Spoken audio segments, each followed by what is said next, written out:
What's up YouTube, Alvaro here. Welcome to the Bilingual Stock Market channel again. You guys already know this channel. This is the YouTube channel in which we talk about the markets, but we do it differently because we do it in English and Spanish so you guys can pick your preferred language. And in this video, and as I do it Mondays through Thursdays, I want to break down from a technical standpoint the S&P 500 and the Nasdaq 100, which are the most important indices of the United States stock market. And at the end of the video, I will be breaking down the 3 stocks that will be on the top of my watch list for tomorrow's trading session, and those stocks are going to be Tesla, NIO, and Apple. So stick around and enjoy the video.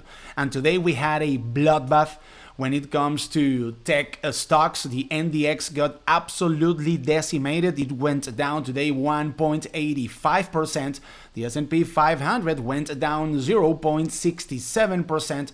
The Russell 2000 also had a very tough day, down on the day 1.28%, and the Dow Jones had pretty much a flat day, even though it was under pressure for most of the day, but it ended up pulling up a green day and it closed up 0.058%. So let's go ahead and take a look at the S&P 500. And guys, I have been calling out 4120 as a critical level of support for the bulls in the S&P 500. So what happened in today's trading session? So we opened at 4180, the bulls failed at that price, and this index pretty much collapsed. And the bulls happened to find support at 4128. And I have been telling you, and you guys can see this red line over here, watch out for 4120. Anything below 4120 is going to be territory for the bears, or a territory in which the bears are going to be in charge of this index. So today we are still seeing the process of consolidation that I have been calling out in the S&P 500. I have told you 4120 to the downside and 4200 to the upside. So since April 12th, the S&P 500 hasn't gone neither above 4200 nor below 4120. So tomorrow, what is going to be the very first important resistance that I am going to be looking at before taking any trades? All right, that resistance is going to be 4180. Remember that 4180 already acted as a support for the bulls in the S&P 500 in 1, 2, 3, 4, and 5 opportunities before, but it also acted as a resistance back on April 16th. So we are talking about a very important level of overhead resistance for the bulls tomorrow in the S&P 500. To the downside, the lower support that the bulls showed today at 4128, and watch out guys, because if tomorrow we happen to break 4128 to the downside, I wouldn't be surprised if we find some sort of support at 4120. Remember that 4120 already acted as a support for the bulls in the S&P 500 in 1, 2, 3, and 4 opportunities before. So let's see how this plays out tomorrow. And take a look at this, guys. I want to show you the 4-hour chart, and I am going to zoom in here on the 4-hour and take a look at this interesting and very interesting technical detail. As of now, we are trading on the 4-hour chart between the moving averages, the 50 SMA and the 4-hour chart and the 180 SMA, and today we closed right below the 50 SMA on the 4-hour chart. So, and as I said before, as I have been saying in the videos that we have posted here on the channel lately, since we have been seeing a process of consolidation in the S&P 500, because this index has been trading sideways for pretty much something like a month, now the moving averages are catching up. So this is very healthy from a technical standpoint. And the RSI on the 4-hour chart is at 46 points. Whereas we had the RSI in the S&P 500 not long ago, a month or 25 days ago, at 85 points. And now the question is, are the bulls going to be able to hold 4120 as a lower support? You know, like recocking the gun to then pull back up once again, or are we going to break 4120 to the downside, in which case we might enter into a correction in the S&P 500? What about the 180 SMA on the 4-hour? $39.90. This is going to be interesting, definitely from a technical standpoint. Now let's go ahead and take a look at the NDX, the Nasdaq 100. And in the case of the Nasdaq 100, we have a bunch of interesting technical information to be broken down. So I am going to zoom in here on the 4-hour and take a look at the spot or at the area that the bulls found support at in today's trading session once this index collapsed, all right? At the 180 SMA on the 4-hour chart. Right there, guys. This goes to show that technicals don't lie, and this goes to show that technicals work. That's why you need to get familiar with the levels of support and resistance of the S&P 500 and the Nasdaq 100 in order to be more accurate when it comes to taking any trade. All right, so the bulls managed to find support at 13,390 points, all right, ish. So what could potentially happen tomorrow? I am going to pull up here the 1-hour chart, and the bears are in control as of now from a technical standpoint, guys, in the Nasdaq 100, no doubt about it, because I had been telling you that we had a very important level of support in the Nasdaq 100 at 13,700. That level of support at 13,700 points was broken today to the downside, all right? So tomorrow, what was a previous and very important level of support is going to act as a resistance. So tomorrow, take a look or keep in mind 13,700 points as a level of overhead resistance in the case of the Nasdaq 100. And if we happen to pull back tomorrow, once again, so we can expect again an important area of support at 13,400 points each, which was the low that was made in today's trading session. And if the 180 SMA and that price, that level happens to be broken to the downside, then the next important level of support that I am going to be looking at is going to be 13,313 points.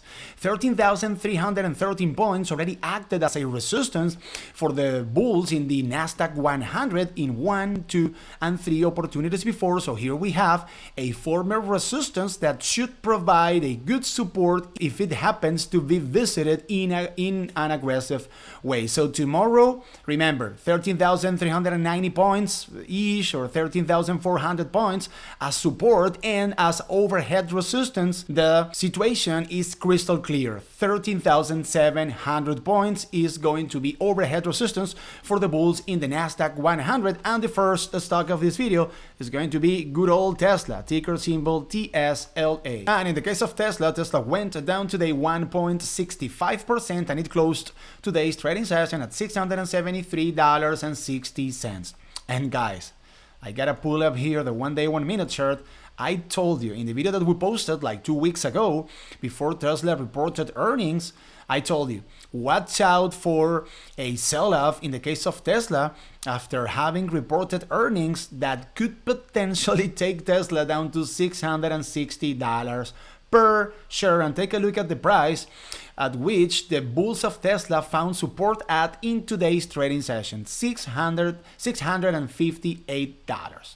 So my forecast was pretty accurate, and I am still kicking myself for not having bought put options for Tesla,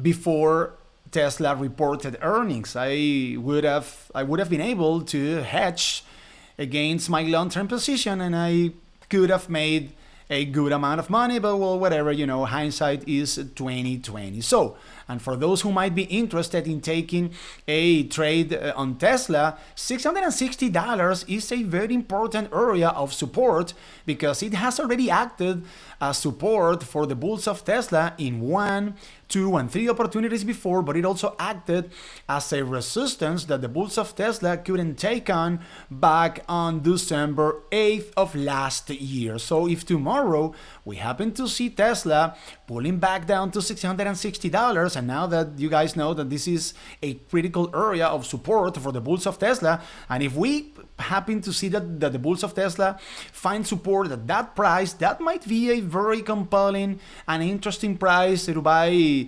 either shares of Tesla or call options. And if Tesla happens to bounce back up after having found support at that price, then a very reasonable and realistic price target would be $718. $718 or $715 is a critical level of resistance for the bulls of Tesla because it has already acted as such in 1, 2, 3, and 4 opportunities before. The bulls of Tesla haven't been able to take on $717 in 4 opportunities before. So from $660 up to $718 each, we are looking at a profit of almost 9%, nothing to sneeze at. And mind you guys, if Tesla happens to break the very important level of support that supposes $660, we could see easily Tesla paying a visit to $620 per share. $620 is an area that already acted as a support for the bulls of Tesla in 1, 2, and 3 opportunities before. So what's out tomorrow for Tesla, guys? Either paying a visit to $660, finding support over there and then bouncing back up, or maybe breaking that support and paying a visit to the $620. If I happen to see Tesla at $620, I might be buying call options, okay? That is something that I am going to be thinking about tomorrow if we happen to see that price action in the case of Tesla. And the second stock of this video, good old NIO. And in the case of NIO, this company reported very solid earnings last week, guys. EPS came at -4 cents versus negative 16 cents, which was what the analysts were expecting. And sales came at $1.22 billion, whereas the analysts were expecting $1.02 billion. So it looks like NIO is approaching, NIO is getting closer to become a profitable company. And the second NIO posts a profit on any given earnings report, this stock is going to fly up to the moon, guys. Mark my words. And NIO is going to become a profitable company sooner rather than later. All right, NIO went down today 4.07%, and it closed today's trading session at $37.93. I actually started a swing position on NIO today. You guys know that I am investing on NIO at a long term. As of now, I own 700 shares at an average cost of $13 and I don't know, and $13.30 or something like that, right? However, here and there I like, taking swing trades on NIO. So today I purchased 100 shares at $37.70 each, something like that. All right. So what's my plan when it comes to this swing position that I opened today on NIO? All right. I would like to keep on adding shares to that position if NIO happens to visit $34.58, all right? $54.58 already acted as a support for the bulls of NIO in 1, 2, 3, 4, and 5 opportunities before, but it also acted as a resistance that the bulls of NIO couldn't take on back on November 2nd of last year. So in my opinion, and remember that I am not a financial advisor, all right? If NIO pays a visit to that price, $34.60 each, I am going to be, in my opinion, that's a very compelling and good price to pick up shares of NIO. And if that price happens to be broken to the downside and NIO happens to pay a visit to the $32 and let's say $32 flat, which was the low for NIO back on March 5th, at that price, I am going to be definitely loading the boat on NIO. All right, so those are my two prices in order to pick up more shares of NIO. And my price target in order to close this trade is going to be $42.31 or ish, all right, approximately.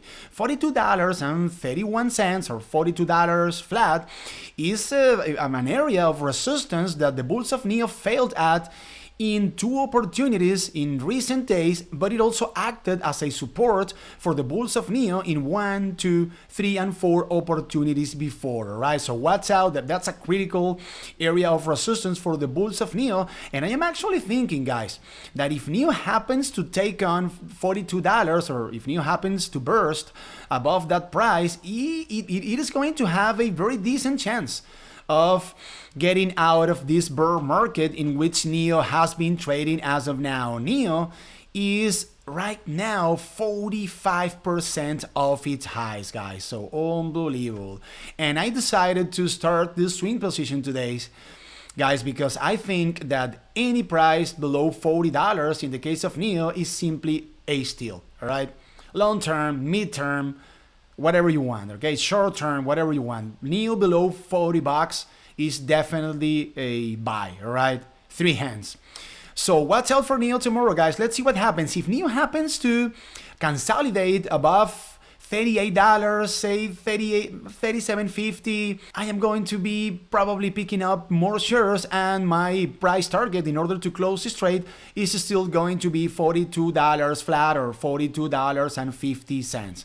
And the last stock of this video is going to be good old Apple. And in the case of Apple, this stock went down today 3.54%, and it closed today's trading session at $127.85. So Apple has been under pressure after having reported earnings, and I told you guys, if you remember, watch out for every single stock that you are expecting to report earnings, because the average reaction of the markets during this earnings season has been to the downside, regardless of any company reporting much better than expected earnings. So that's been, let's say, the trend that we have seen during this earnings season, and Apple wasn't an exception. So after Apple reported earnings, it has dropped almost 10%. So what's my plan when it comes to Apple, and why? Okay, take a look at this very interesting technical detail. The RSI of Apple is as of now at 29 points. So Apple is very oversold. And as I said before, it closed today's trading session at $127.85. And if tomorrow Apple happens to visit $126, and if I notice that this stock finds a good support over there, I am going to try to take a day trade on Apple. And why $126? Well, because $126 already acted as a support for Apple in 2 opportunities before, but it also acted as a resistance in 1, 2, and 3 opportunities before. So we are talking about a very important level of former support and resistance that, if visited, should provide a good support for the bulls of Apple. And what is going to be my price target in order to close this day trade? Because I really want to take a day trade in the case of Apple. Well, $129. $129 is a very important area of previous support and resistance as well for Apple. As a support, $129 acted as such in 2 opportunities before, and as a resistance, this price acted in 1, 2, and also 3 opportunities before. So from, let's say $126 up to $129, we are talking about a 2% profit, a perfect profit in the case of a day trade. So watch out tomorrow for Apple paying a visit to $126 and finding support over there, which is very likely, guys, actually, because the RSI is already too low in the case of Apple. And with Apple, I am going to wrap up the video. Thank you very much for your attention, and thank you very much for hanging out with me once again. If you found value in this video, please hit that like button for me and consider subscribing to the channel if you haven't done it yet. Remember, guys, here on the Bilingual Stock Market channel, we are posting these stock market update videos Mondays through Thursdays right after the market market closes. So if you want to have access to our content right away, if you want to get the notifications of our videos in a timely manner, you'd better be subscribed to the channel and you have to activate the notification bell right up there. And remember, this is the Bilingual Stock Market channel, the YouTube channel in which we talk about the markets, but we do it in English and Spanish. But most importantly, this is the YouTube channel in which we know that the wonderful world of Wall Street is not for geniuses, it is for entrepreneurs just like you guys and myself. My name is Alvaro, and I will see you guys once again tomorrow right after the market closes. Peace out and stay green.